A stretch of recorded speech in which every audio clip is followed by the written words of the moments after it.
tal? Soy Rigoberto Reyes y a nombre de Isaí Fajardo voy a introducir el trabajo titulado SmallSat como laboratorios espaciales para México y Latinoamérica. El contenido de la presentación es el siguiente. Primeramente, se abordará el acceso al espacio a nivel mundial. Luego, se presentarán las plataformas satelitales comerciales disponibles en el mercado. Enseguida, se hablarán de los parámetros de diseño más importantes para el desarrollo de una plataforma satelital multicarga útil. Con esto, se estará listo para discutir la metodología de diseño y selección de plataformas de satélites pequeños para su uso como laboratorios espaciales. Finalmente, se presentarán las conclusiones del trabajo. En el inicio de la era espacial, únicamente 2 países tenían acceso al espacio: la URSS, actualmente Federación Rusa, y los Estados Unidos de Norteamérica. De acuerdo con un reporte desclasificado del Centro Nacional de Inteligencia para el Aire y el Espacio de los Estados Unidos, actualmente 9 países y una organización internacional tienen la capacidad de colocar objetos en el espacio de manera independiente. A los 2 países ya mencionados anteriormente se suman China, Corea del Norte, Corea del Sur, India, Irán, Israel, Japón y la Agencia Espacial Europea. Como se puede observar, el número de países que tienen acceso al espacio es bastante pequeño comparado con el número de países existentes en el mundo. De tal manera, pues, que se puede decir que el acceso al espacio a nivel mundial es limitado. Con respecto a la Estación Espacial Internacional, salvo Canadá, el resto de sus miembros principales aparecen en la lista presentada en la diapositiva anterior. De esta manera, se vuelve a confirmar que el acceso al espacio a nivel mundial sigue siendo bastante limitado. Por otro lado, el surgimiento de plataformas de satélites pequeños ofrece a los países tradicionalmente no ligados a la exploración espacial la oportunidad de incursionar en el sector. Esto se debe a que los nanosatélites tienen un tiempo y costos asociados de desarrollo mucho menores a los satélites tradicionales. Como se puede observar en la gráfica que se muestra en esta diapositiva, los nanosatélites CubeSat de 3 unidades son los que han sido desarrollados en mayor cantidad, y esto se debe a que tienen características técnicas que permiten desarrollar misiones complejas o más complejas, como la observación de la Tierra, sin aumentar o disparar el costo y el tiempo de desarrollo asociados. Sin embargo, la tendencia muestra que se estarán desarrollando en el futuro satélites de 6 unidades y de 8 unidades tipo CubeSat. Y la razón de esto es que este tipo de satélites, al contar con mayor volumen y también con mayor masa, permiten alojar instrumentos más complejos para aplicaciones industriales y científicas. Esta tendencia se corrobora con la diapositiva que se muestra a continuación. Como puede observarse, el espectro de frecuencias que son utilizadas para la descarga de información por parte de los satélites sigue siendo la banda UHF. Sin embargo, se muestra un notorio crecimiento de la utilización de las bandas S y X. Y esto se debe a que los satélites de 6 y 8 unidades pueden capturar una mayor cantidad de información, por lo que demandan frecuencias más altas para poder descargar un mayor volumen de información. La tendencia de desarrollo o el auge de los satélites pequeños también ha abierto un nuevo nicho en el desarrollo de vehículos lanzadores enfocados a atender la demanda de los nanosatélites. En esta gráfica se puede observar que países no ligados al desarrollo de vehículos lanzadores están trabajando en vehículos lanzadores para atender el mercado de los satélites. Por ejemplo, España, Argentina y Noruega. Actualmente, el mercado de los vehículos lanzadores está dominado por la franja de los 51 kilogramos a los 250 kilogramos. Sin embargo, se puede observar que si se suman este primer porcentaje con este segundo porcentaje, vehículos lanzadores enfocados en cargas menores a 50 útiles, a 50 kilogramos, están ocupando ya el primer lugar. Esto sin duda tiene una repercusión en el acceso al espacio. Y relacionado con los costos de acceso al espacio, se puede notar que actualmente los satélites pequeños, los vehículos lanzadores enfocados en satélites pequeños siguen siendo un poco más caros comparados con los lanzadores tradicionales. Sin embargo, los lanzadores pequeños están también siguiendo la misma tendencia que en su momento siguieron los lanzadores tradicionales, por lo que no es de esperarse en el futuro el precio o el costo de acceso al espacio haciendo uso de lanzadores enfocados, de lanzadores pequeños, también se reduzca bastante. Podemos pues entonces concluir que los satélites pequeños o las plataformas satelitales de satélites pequeños ofrecen una gran oportunidad a los países que no han tenido acceso al espacio para incursionar en el área. Por ello, en la siguiente diapositiva empezaré a hablar de las plataformas satelitales comerciales disponibles en el mercado. Una plataforma satelital comercial es un sistema para el cual existe una línea de producción operativa para atender una demanda, una demanda en el mercado. Este tipo de plataformas comerciales ofrece el potencial de reducir costos de desarrollo de una misión espacial, siempre y cuando se cumplan 3 puntos importantes. Primero, que la plataforma satelital comercial sea completamente aplicable a la misión, es decir, que a la hora de integrar la carga útil con la plataforma satelital no haya cambios o los cambios sean mínimos. De esta manera se reduce el tiempo de desarrollo y costo. El segundo punto es que las plataformas satelitales comerciales evitan la mayoría de costos de desarrollo no recurrentes. Y como tercer punto, los costos recurrentes de fabricación se benefician de las eficiencias de la línea de producción existente. Considerando pues estos 3 puntos, se puede entender el por qué los proveedores de componentes de CubeSat están transitando de ofrecer componentes individuales, subsistemas para CubeSat, a ofrecer plataformas integrales o plataformas que hospedan cargas útiles. A continuación, como se puede ver en esta gráfica,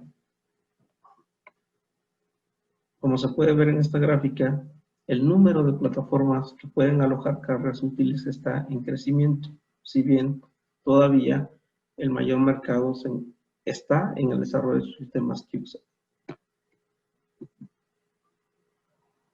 En esta primera tabla podemos observar o tenemos algunos ejemplos de plataformas tipo CubeSat disponibles en el mercado. Por ejemplo, podemos ver un CubeSat de 3 unidades que está ofreciendo hasta 4 kilogramos disponibles para una carga útil. Lo mismo pasa en el mercado de los microsatélites, donde observamos que hay plataformas de microsatélites que ofrecen hospedar hasta desde ofrecen hospedar ya decenas de kilogramos en carga útil. Los desafíos que se enfrentan las misiones al hacer uso de plataformas satelitales comerciales son las siguientes.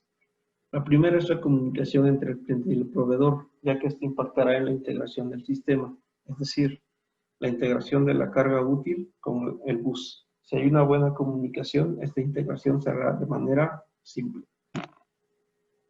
En el mismo sentido de la integración, a veces ocurre que no existe información disponible entre las interfaces o las interfaces que tiene el bus. Por lo tanto, es muy importante que se obtenga información sobre las interfaces de tal manera pues que la integración carga útil y bus se pueda realizar de manera adecuada. Otro punto que debe tomarse en cuenta a la hora de seleccionar una plataforma satelital comercial es la herencia de vuelo. Esta debe estar basada en datos verificables. Es decir, cuando uno adquiere o está adquiriendo una plataforma satelital comercial, debe buscar o debe aspirar a que se le entreguen datos de desempeño de la plataforma en el espacio. Finalmente, un gran desafío a lo que se enfrentan las misiones que utilizan plataformas satelitales comerciales son las restricciones que impone la plataforma en sí. Es decir, la carga útil debe ajustarse a estas restricciones de la plataforma. Por ejemplo, si la carga útil requiere 10 watts para operar y la plataforma solo puede ofrecer 5, esta será una limitante para que la carga útil se integre a este tipo de plataformas. Bueno, estos puntos habrá que considerarlos a la hora de elegir una plataforma satelital comercial. Hasta aquí mi participación y procedo a ceder la palabra a Isaí. Muchas gracias, Rigo, por exponer la primera parte de esta presentación.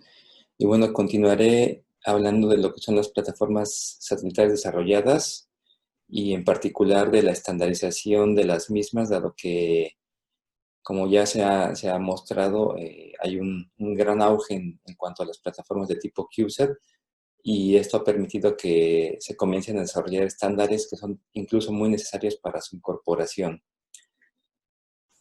Básicamente las arquitecturas CubeSat estándar consisten en subsistemas con interfaces definidas, como estaba comentando, y que estas han sido calificadas para vuelo.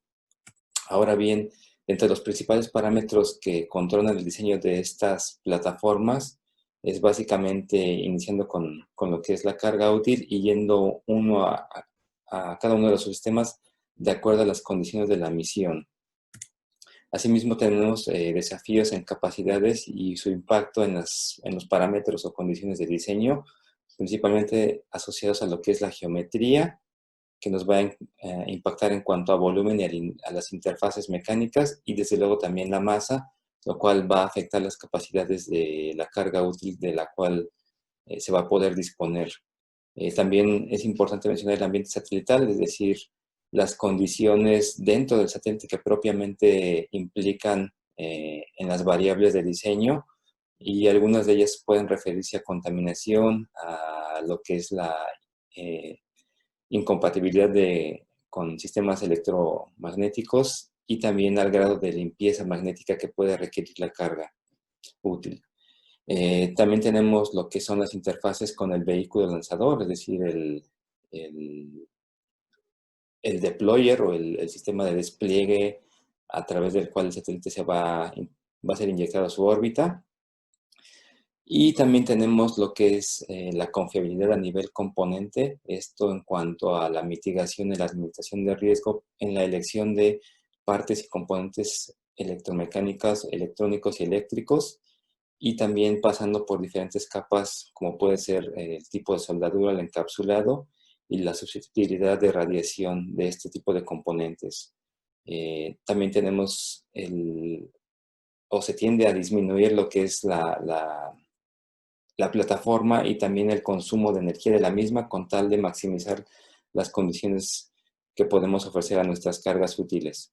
Y también tenemos lo que es la capacidad de la estación terrena, que no vamos a estar entrando en tanto detalle, pero es importante mencionarla, dada que la localidad y las condiciones de la misión van a impactar en el diseño de la misma.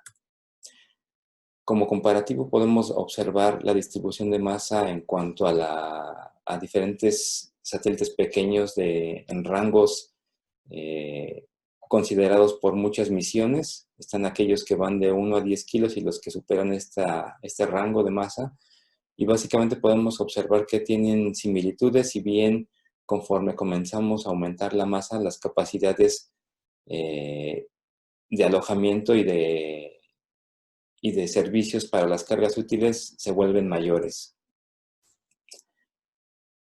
Algunos de los subsistemas que se vuelven críticos conforme nos movemos en diferentes rangos de dimensiones son el sistema de propulsión, que básicamente está gobernado por dos ecuaciones. Una es la ecuación que me permite obtener cuál es la masa del propelente, y por otro lado también tenemos una ecuación, un parámetro que me indica cuál va a ser el costo de órbita, es decir, el costo por kilogramo o por gramo de combustible para poder desempeñar mis actividades en órbita. En cuanto al sistema de control de orientación, pues se observa que hay una tendencia a tener mayor precisión, lo cual está habilitando misiones cada vez más ambiciosas, sobre todo de corte astrofísico o de observación, que requieren apuntamientos muy finos. Asimismo, tenemos que realizar un balance en cuanto a las condiciones energéticas, es decir, por un lado, y mostrando el comparativo en el gráfico del lado izquierdo, es la tecnología de diferentes celdas fotovoltaicas y la eficiencia que muestran.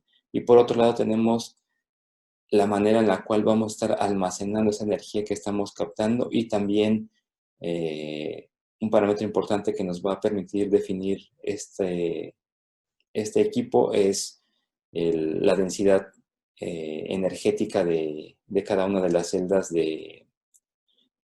en este caso de iones de litio, que son las que ofrecen una mayor densidad o rendimiento en cuanto a la energía por la masa que estas mismas incorporan. Entonces son parámetros que deben incluirse al momento de realizar la evaluación de la potencia promedio requerida por órbita. Tenemos también un comparativo que se refiere a la confiabilidad en satélites pequeños, y asemejándose un poco a lo que vimos comparando las masas, podemos observar que conforme hacemos un satélite más masivo, este se vuelve más confiable o tiende a volverse más confiable. Esto lo podemos observar con mayor detenimiento cuando estos parámetros son llevados a graficarse en el tiempo, y observamos que los satélites con mayores masas efectivamente tienden a conservar un nivel de confiabilidad mayor durante más tiempo. Es un parámetro importante que debemos considerar al momento de realizar el diseño de la misión, dado que, como veremos, es una métrica que debe y debería ser considerada por la mayoría o por todos los grupos de desarrolladores que están implementando estas misiones en satélites pequeños. Por lo siguiente, tenemos un parámetro importante que es la duración media de la misión. Esta es básicamente, o se refiere a una figura de mérito que nos dice una cantidad que podemos utilizar para caracterizar el desempeño de un dispositivo. En este caso puede ser un subsistema, una parte o inclusive la misión completa, en relación a sus alternativas. Es decir, una vez que se va iterando, podemos comparar diferentes arquitecturas, diferentes alternativas, y obtener una mejora en la confiabilidad para poder producir un mejor rendimiento en nuestra misión. En este caso, el desempeño y el costo deben ir asociados, y se busca tener un equilibrio de tal manera que se obtenga una mejor solución con un mejor desempeño por costo. Aquí también hay que incluir algunos sistemas que pueden tener redundancia o no redundancia, y esto va a implicar en la manera en la que vamos a realizar la evaluación de su confiabilidad. También otro parámetro que debe incorporarse en este tipo de evaluaciones iniciales y que se van iterando conforme avanza la misión, es la disponibilidad inherente o AI, que se refiere a una probabilidad de que el sistema se mantenga operando dado un tiempo o un momento en el futuro. Y esta está relacionada al tiempo promedio entre fallos y al tiempo promedio entre reparaciones o al tiempo en el que el sistema vuelve a estar disponible. La confiabilidad en satélites pequeños y en general en sistemas espaciales puede modelarse utilizando una distribución Weibull, y también tenemos una manera empírica de hacer el cálculo cuando ya tenemos un sistema operando o cuando lo tenemos bajo prueba. Entonces, de esta manera podemos disponer de una métrica que vamos a incorporar junto con las otras variables de diseño al momento de realizar las iteraciones y evaluaciones de diferentes arquitecturas. Entonces, siguiendo esta lógica, obtendríamos un valor de confiabilidad para cada uno de los subsistemas, y la confiabilidad completa del sistema no sería otra más que el producto de la confiabilidad de cada uno de estos sistemas o subsistemas. Aquí también es importante mencionar un parámetro o una clasificación en cuanto a lo que se define como herencia. Y bueno, no es una regla, pero básicamente una herencia en un sistema espacial, como lo puede ser un satélite, en una parte o en un componente, se refiere a aquella que tiene la capacidad de sobrevivir al ambiente de lanzamiento y al despliegue sin tener una pérdida en el rendimiento, así como también ofrecer un grado de resistencia a la degradación en el espacio. Y aquí es cuando entra en juego la compatibilidad en la elección de materiales y también de elementos que nos permiten proteger a ciertos sistemas. Y por otro lado también tenemos que lograr el desempeño durante la mayor parte de la misión o la misión completamente. Entonces, también hay criterios en cuanto a los grados de éxito que una misión puede cumplir o no. Y bueno, esto es un tanto relativo a cada misión y a cada diseñador. Entonces, incorporando estos valores y estas variables de diseño, tenemos básicamente dos aproximaciones. Una de ellas se refiere a utilizar una que es muy semejante como ocurre con misiones de mayores proporciones, es decir, comenzando desde la definición de las características de la misión que queremos desarrollar, es decir, las preguntas fundamentales que tratamos de responder o que buscamos probar en cuanto a tecnologías innovadoras o novedosas en el espacio.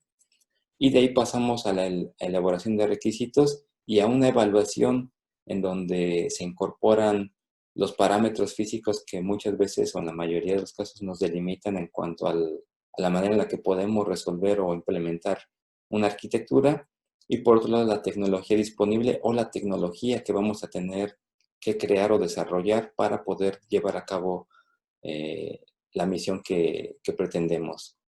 Entonces, tenemos de estos elementos, partimos para elaborar el diseño de instrumentos y posteriormente definimos las interfaces que van a ser aquellas de índole mecánicas, eléctricas e inclusive también de datos, entre lo que son la carga útil o las cargas útiles y la plataforma. Y bueno, de aquí obtenemos una definición de los requisitos para todos los parámetros de diseño y las variables que nos van a permitir iterar a lo largo del proceso de diseño y desarrollo.